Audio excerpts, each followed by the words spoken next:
নমস্কার। আচ্ছা, আচ্ছা। একটু থামুন। একটা ছোট্ট অঙ্ক কষছিলাম আমি, হ্যাঁ?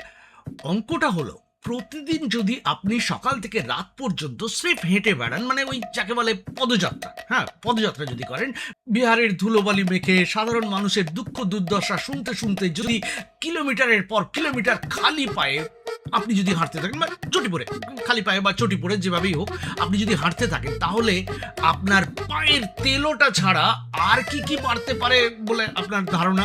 হুম? अरे कहना क्या चाहते हो? আপনারা ভাবছেন কেন মানুষের ভালোবাসা বাড়বে, জনসংযোগ বাড়বে, বড়জোর ওজনটা একটুখানি কমবে? আরে ধুর মশাই, আপনি কিচ্ছু বোঝেন না, কিচ্ছু না, হ্যাঁ? আপনি তো আর প্রশান্ত কিশোর নন। বাবলি কাকা বাবলি কাকা বাবলি কাকা বাবলি কাকা। বলি, খবরটা পড়েছেন তো? মানে আমাদের সবার প্রিয় ভোট কুশলী, মানে প্রাক্তন ভোট কুশলী আর কি, বর্তমানে তো তিনি অবশ্য জনসুরাজের সর্বেসর্বা পিকে বাবু, প্রশান্ত কিশোর বাবু, এবার তিনি ভোটে দাঁড়াচ্ছেন বাঁকিপুর বিধানসভা উপনির্বাচনে, রাইট? তো ভোটের নিয়ম মেনে কমিশনকে একটা ছোট্ট কাগজের টুকরো দিতে হয়েছে, ওই যাকে আপনারা বলেন কি বলেন, ওই হলফনামা, হ্যাঁ, হলফনামা। আর সেই হলফনামা খুলতেই যা বেরিয়েছে, চোখ কপালে ওঠার জোগাড়, ওরে বাবা! ভাবুন একবার, এতদিন আমরা জানতাম রাজনীতিতে এলে মানুষের পকেট গরম হয়, আর পিকে বাবু তো রাজনীতিতে আসার আগে পুরো কোল্ড স্টোরেজ বানিয়ে বসে আছেন। আমরা সাধারণ মানুষ ভাবতাম বিহারের গ্রামে গ্রামে ঘুরে উনি যে লম্বা লম্বা ভাষণ দিচ্ছেন, বিহার বদলাবে, গরিবের রাজ আসবে, আমরা ভেবেছিলাম উনি বুঝি নিজের সবকিছু ত্যাগ করে দেশের সেবা করতে নেমেছেন, ঠিক না? এখন বুঝছি ভাই সাহেব দেশের সেবা করতে নামেননি, উনি আসলে নিজের বিপুল সম্পত্তির একটু ট্যাক্স ছাড়ের ব্যবস্থাটুকু করেছিলেন। পিকে বাবুর হাতে নগদ ক্যাশ কত আছে জানেন? মাত্র 65,570 টাকা। ভাবুন, যে মানুষটার 96 কোটি টাকার সম্পত্তি, তার পকেটে পড়ে আছে মাত্র 65,000 টাকা। মানে উনি যদি কোনোদিন রাস্তায় চা খেতে যান আর মানি ব্যাগটা ঘরে ভুলে ফেলে আসেন, তাহলে ওর চেলা চামুন্ডাদের পকেট থেকে টাকা দিতে হবে। কিন্তু দাঁড়ান, ওর হাতের পান্নার আংটিটা দেখেছেন? হ্যাঁ, যার দাম 1,35,000 টাকা। উরি বাস! 65,000-এর ক্যাশ আর 1,35,000-এর আংটি আঙুলে, এটাকে বলে simple living, high thinking with a green stone. control control Uday. আর ওর স্ত্রীর কাছে কত সোনা আছে জানেন? 475 গ্রাম সোনা, যার বাজার মূল্য প্রায় 64 লাখ টাকা। বিহারের গরিব মানুষ যেখানে এক ভরি সোনার জন্য ঘাম রক্ত জল করে ফেলে, সেখানে জনসুরাজের ঘরের লক্ষ্মী 64 লাখ টাকার সোনা নিয়ে বসে আছেন। বাহ বাহ জনসুরাজ! আসলে জনসুরাজ তো এখন উনাদের ঘরেই চলে এসেছে, বাকি বিহারে কবে আসবে কে জানে। আচ্ছা, আপনারা তো জানেন প্রশান্ত কিশোরের বাড়ি হচ্ছে বিহারের রোহতাস জেলায়। হলফনামায় দেখা যাচ্ছে সেখানে ওর একটা 3 একরের ওপর জমি আছে, যেখানে একটা ভাঙা বন্ধ হয়ে যাওয়া চালকল, রাইস মিল আছে, বুঝেছেন তো? আর সেই ভাঙা চালকলের দাম কত দেখানো হয়েছে জানেন? প্রায় 9.25 কোটি টাকা, 9,75,00,000 টাকা।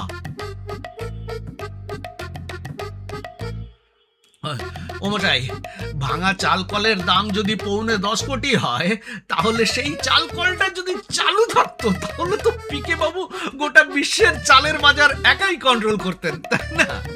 জেফ বেজোস বা ইলন মাস্ককে ডেকে বলতেন, এসো ভাই, রোহতাসের বাসমতি চাল খেয়ে যাও। আমরা যখন ভাঙা বাড়ি বা কোনো ভাঙা কারখানা বেচতে গেলে স্ক্র্যাপের দামে বেচি, আর উনাদের ভাঙা চালকলের দাম কর্পোরেট কোম্পানির ভ্যালুয়েশনের মতো দিন রাত বেড়েই চলেছে। আর বাড়বে না কেন? বাড়বে না কেন বলুন, বাড়বে না কেন? পিকে বাবুর একটা কোম্পানি আছে, Vedas Ventures Private Limited, 100% share ওর নিচে।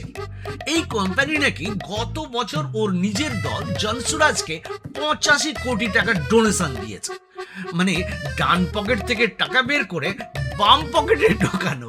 কোম্পানি আমার, দলও আমার, ভোটটা শুধু আপনাদের। উনি কিছুদিন আগেই একটা প্রেস কনফারেন্সে বুক ফুলিয়ে বলেছিলেন, আমি কোনো চোর নই, আমি বিগত 3 বছরের কনসালটেন্সি করে 241 কোটি টাকা রোজগার করেছি, ট্যাক্স দিয়েছি, জিএসটি দিয়েছি। ये बड़ी अच्छी बात कही आप। আপনারা যারা দিনরাত খেটে 10, 20 কি 30 হাজার টাকা মাইনে পান আর জিএসটির চোটে ছটফট করেন, তার চোখ বন্ধ করে একবার ভাবুন, পলিটিক্যাল কনসালটেন্সি মানে কোন নেতা কিভাবে হাসবে, কোন দিদি কিভাবে ভাষণ দেবে, কোন দাদা কিভাবে ভোট লুট করবে, এই বুদ্ধি বেচে 241 কোটি টাকা। আও!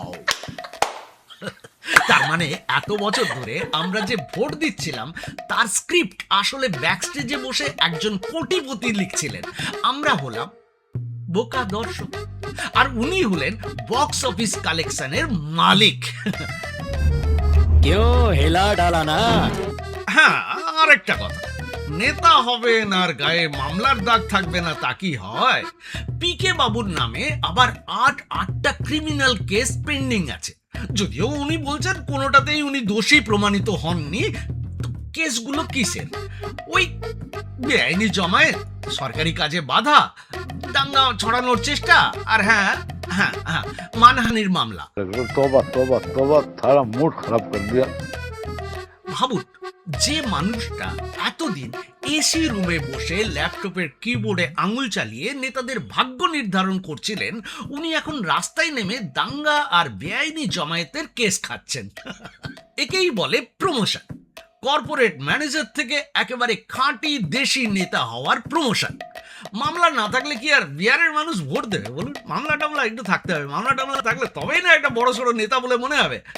আর ওইটাই হলো বায়োডেটার সবচেয়ে জরুরি অংশ। बात तो सही है। এখন উনি লড়ছেন পাটনার বাঁকিপুরে, যে আসনটা বিজেপির খুব শক্ত ঘাঁটি। নীতিন নবীন রাজ্যসভায় চলে যাওয়ার সিটটা খালি হয়েছে।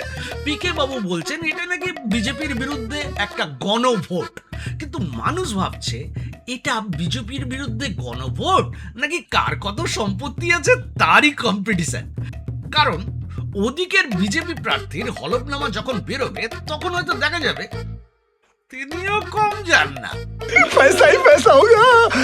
রাজনীতি এখন আর আদর্শের লড়াই নয় ভাই, রাজনীতি এখন ব্যালেন্স সিটের লড়াই। তাহলে মুদ্রা কথাটা কি দাঁড়াল?